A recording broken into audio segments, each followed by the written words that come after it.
High school hallways are noisy. Jeffrey moves through them like a ghost. At 14, he is already experimenting with alcohol, a pattern that will loosen his inhibitions and later provide cover for far worse acts. The veneer of normal teen rebellion conceals something else. He begins to act on that earlier fascination with dead things, moving from insect animals found along roadsides. Alone in a shed or a backyard, he dissects. He watches how tissues separate from bone. He bottles parts in jars. To him, it is science. To anyone else peeking through the curtain, it is an unease-inducing ritual. Family tensions escalate. Arguments between his parents become more frequent. His mother's mental health declines. His father chases career stability. When a marriage collapses, the family disperses. Jeffrey remains, in some versions, physically present but emotionally forsaken. He starts to ask questions about permanence. If life can end so abruptly, how do you keep what you want? He asks other unsettling questions, too, about bones, about preservation, about the use of chemicals to keep tissue from decaying. His father, a chemist, answers in scientific tones, showing his son how one might clean or preserve bone without grasping the psychological harm of such instruction in this context. There's a first terrible rupture. On a summer night in 1978, still a teenager, Jeffrey invites a hitchhiker into his parents' house.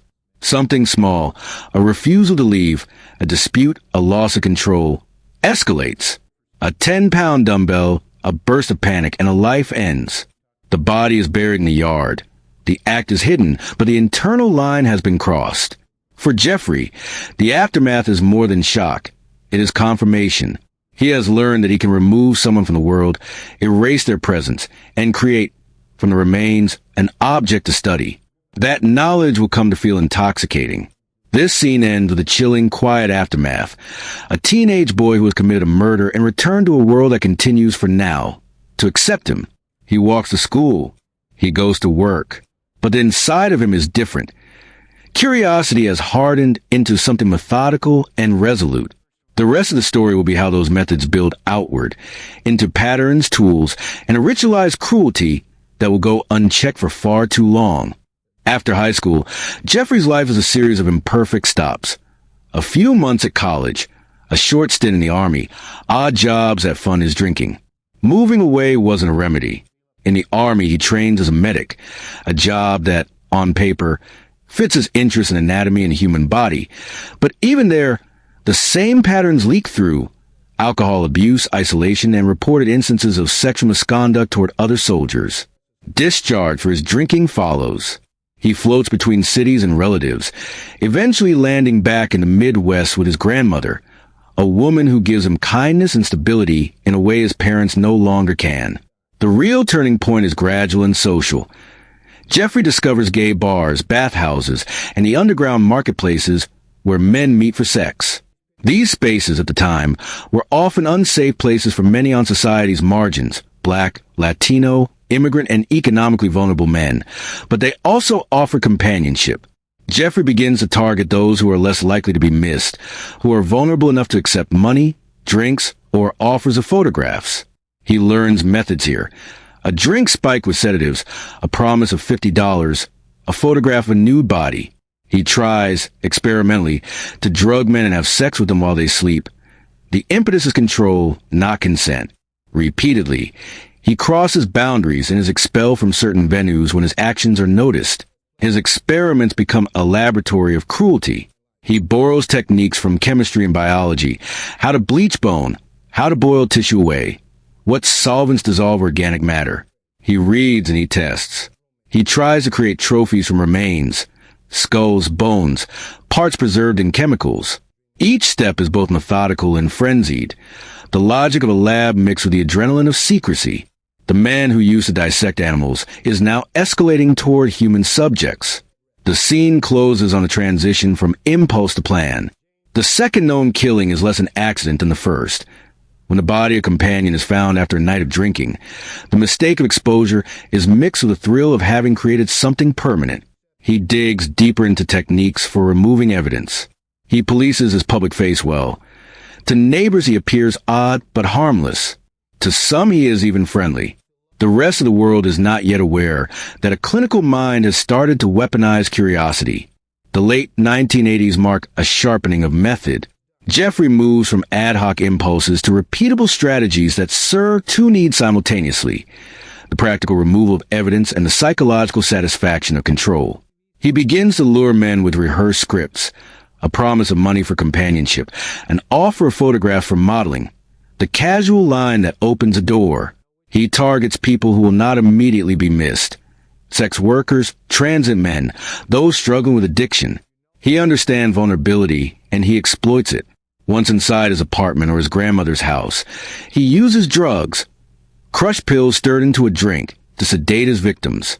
Sometimes the victims are unconscious, sometimes incapacitated. Sometimes the act becomes fatal. The ways he disposes are not elegant, but they are deliberate. Bodies are dismembered, bones bleached or soaked, flesh removed. He is scheming both to hide and to retain. Skulls kept as trophies, photographs taken before and after, Polaroid compiled like evidence of mastery. He is experimenting with preservation, acid in drums, bleach baths, ovens and freezers. Each attempt is a learning curve, sometimes successful, often messy. This period also contains moments that could have stopped him. Neighbors notice odors. A grandmother complains about late-night visitors and strange smells in the basement. On more than one occasion, young men are found distraught near his apartment. Once, a 14-year-old boy is discovered dazed and nearly naked in the street, an encounter that ends in confusion and tragic official error when authorities accept Dahmer's explanation and the boy is returned to him. Those are the fractures in the system. Calls made, intuition dialed in, but no decisive search executed. Jeffrey's secrecy benefits from community assumptions. Assumptions about who matters, who is a nuisance, and who will be believed. The scene ends on the uneasy truth that emerges when crimes are not isolated acts but patterns. Dahmer has moved from compulsion to craft. Each choice is accompanied by a colder calculation about where to meet, how to secure a victim, and how to erase the trace. And yet, for all this method, he remains outwardly ordinary to most, a quiet man with a job, an apartment, an appearance that fails to match the depths within. That dissonance will be central to how he manages to continue. Apartment 213 on North 25th Street looks, from the outside, like the ordinary entryway of any modest building. A door, a number plate, a corridor. Inside, however, the space quietly becomes a workshop of terror. A bed, a small kitchen, a refrigerator and a freezer. Normal items arranged so that they hide extraordinary horrors. He stores what he cannot erase and what he cannot leave behind. Bones wrapped carefully, photographs cataloged, containers of chemicals stacked to the side. The place is not messy by accident. It is organized with the same clinical attention the man used to studying anatomy once showed to jars of insects. The methods repeat like a script. A potential victim is approached outside a bar or on a street corner. An offer cash, a ride, a place to stay. The man consents. In the apartment, a drink becomes the instrument. Sometimes a leather strap, sometimes chloroform, sometimes a fist. Control is taken, then preserved. What happens next is an attempt to reconcile the longing for a companion with the impossibility of mutual love. He wants possession, permanence. Bodies become collections of parts, photographs of stages. One victim's skull will be painted. Another's bones will be stored in filing cabinets. Wherever possible, he attempts to keep something to look at, something that will not leave. Neighbors speak later of a smell that grows worse over months. There are complaints to management about the odor, and occasional reports of banging or chainsaw sound. Some dismiss it as trash, a broken freezer, or fish. Others feel uneasy. Despite complaints, most of the responses are administrative, calls, voicemails, a maintenance notice here and there. The human pattern that should have intervened, thorough inspection, community pressure, a crime prevented, does not come together. The apartment's ordinary exterior is a cloak long worn and effective. This scene draws close to the psychological heart of the horror, the space where a private life becomes weaponized against strangers. It is a quiet place at the center of a loud city, and that quiet allows the noise of atrocity to build. July 22nd, 1991 becomes the day the apartment's quiet breaks. Tracy Edwards, a man Dahmer had lured that night, creates a rupture in the pattern. Bound with handcuffs and desperate, he runs down the street and flags down 2 officers. He tells them the truth, that he escaped an attempted murder, and he leads them back. The scene that follows is one of those rare, terrible revelations that change lives. Police walk into apartment 213 and find images, cabinets, and refrigerators containing the detritus of a serial killer's years of work. Inside, in plain daylight, the evidence is undeniable. Photographs showing bodies in positions, containers with human tissue, skulls shelving like morbid trophies. One officer opens a refrigerator and sees a severed head, an image that will haunt him in the city for decades. In the next hours, the police uncover more. Torsos in a drum with chemicals, bones stored methodically, photographs cataloging the process. It is, as one investigator later put it, more like dismantling someone's museum than a typical crime scene. The arrest is immediate. For Dahmer, accustomed to secrecy, the exposure is total. He offers little resistance beyond what ritualized guilt can muster. He will later confess to a string of murders dating back to the late 1970s. In the short term, the city experiences a violent recalibration. Families ringing confirmed feared disappearances, reporters flooding into the neighborhood, and a community forced to grapple with the proximity of horror. In the wake of the arrest, questions cascade. How long had this been going on? How many people were missed by patrols and loved ones? And critically, how did a string of calls and complaints fail to provoke a deeper inquiry sooner? This escape and capture will become the fulcrum of public outrage and legal reckoning. It reveals not just the crimes themselves, but the failures of systems that should have noticed sooner. And as news spreads, a city shifts from numb shock to furious examination. The man who lived in apartment 213 has been taken into custody. Those left behind now must pick up the fractured pieces of lives and damn. After the arrest, the city's immediate reaction is a mixture of relief and disbelief. For many families of missing men, the discovery is confirmation of worst fears. For the wider public, it is incomprehensible. Investigators methodically process the apartment, cataloging Polaroids, bones, and preserved tissue. Each item is a story. A face, a name found through DNA testing later, a life folded into evidence. For forensic teams and detectives, the scene is traumatic, the sort of case that stays with you and forces procedural changes. One significant thread of outrage centers on missed opportunities. Calls to management about odors, neighbors' concerns, and several encounters with police that might have prevented tragedy. The most painful example is a case of a 14-year-old boy found disoriented and bleeding outside Dahmer's building days earlier. On that occasion, officers accepted Dahmer's story that the boy was an adult lover who had simply had too much to drink. They returned him to Dahmer. Soon after, the boy would be killed. The failure to press further into that situation becomes a source of lawsuits, policy reviews, and public shame, a glaring example of how bias and assumptions can cost lives. Community reaction is layered. The LGBTQ+ community, already battered by the era's violence and stigma, voices fury that victims marginalized by race and sexuality were not afforded the urgency and attention they deserved. Civil rights advocates accused police of complacency when it came to missing men of color. Families of victims, many of whom had been dismissed or ignored when they first sought help, now demand accountability. The case becomes not only about one man's actions, but about structural patterns, who is seen and protected and who is overlooked. This scene also tracks the human cost. Investigators reach out to families, matching remains to names and notifying loved ones. Funeral arrangements, memorials, and legal proceedings follow. A city that once walked past apartment 213 daily is now forever changed. A sorrow that had been private becomes public grief. The moment of discovery did not simply capture a killer.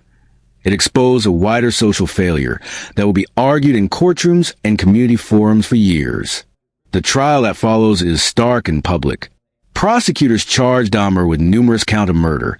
The defense mount a complex, controversial strategy that includes questioning his sanity. For the public, the courtroom becomes a stage where broader meanings are assigned. Was Dahmer a monstrous outlier or the product of a system that enabled him? The defense shows experts explaining possible psychological disorders. The prosecution argues that despite his pathology, Dahmer understood right from wrong and planned his crimes. Ultimately, the jury weighs the evidence and rejects the insanity defense.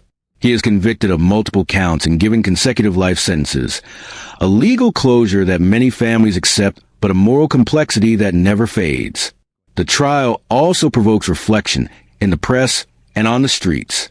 Documentaries, books, and news analyses debate the media's own culpability. How does telling the story risk glamorizing the killer? How do we balance public knowledge with respect for the victims? Families, exhausted by the spotlight, call for restraint. Advocates demand structural change, better police training, anti-bias reforms, more outreach from marginalized communities. There are legislative hearings, civil suits, and an unsettled legal aftermath as families seek accountability for institutional failures. At the center of the courtroom drama is a sad paradox. By bringing Dahmer to justice, the legal system provides a rare triumph of procedure, but it cannot resurrect the 17 lives lost. Conviction cannot undo the trauma of families, nor fix the errors that allowed him to continue. Still, the verdict forces a civic reckoning. City officials, police departments, and advocacy groups are challenged to change practices so that future complaints, especially from marginalized people, do not fall into silence. The public wants answers. The city, wounded, begins to demand them. Prison, in some ways, is a lonely punctuation for a life defined by secrecy. Initially placed in solitary for safety, Dahmer is later transferred to general population. The man who once cataloged bones becomes the subject of other inmates' rage and fascination. On November 28, 1994, while assigned to work detail, he is attacked by a fellow inmate with a metal bar. He dies from severe head injuries. The public response is mixed. Some see his death as karmic retribution. Others argue that even convicted murderers deserve the protection of the state to serve their sentences. For families of victims, the death is complicated. Relief mixed with sorrow that a full accounting, potential remorse, or further admissions might remain unfinished. In the months and years following, Dahmer's immediate family retreats from the public eye. His father writes a memoir trying to comprehend the distance between parenthood and monstrous acts. His brother changes his name and seeks privacy. For the broader community, the case becomes woven into cultural memory. Documentaries, dramatizations, podcasts, and true crime cycles revisit the story again and again. Each retelling brings reminders of victims and, regrettably, periodic fascination with the killer himself. That cultural hunger for the grotesque prompts debates about taste, ethics, and the potential re-traumatization of families. Years later, the Dahmer case still functions as a prism. It reflects both individual pathology and systemic flaws. Activists point to missed calls and alleged police negligence as evidence that bias and neglect played a role. Lawsuits over the early return of a wounded teenager to Dahmer's custody result in settlements and policy shifts. Communities push for improved training and better mechanisms to take reports seriously, particularly from marginalized groups. The case spurs a conversation about how society perceives victims, in which disappearances are treated as urgent. There's also an ethical afterlife to the story. True crime's appetite for sensational detail raises hard questions about memorialization and respect. Families of the dead often ask, who benefits from endless retellings? Is attention centered on accountability or on monstrous celebrity?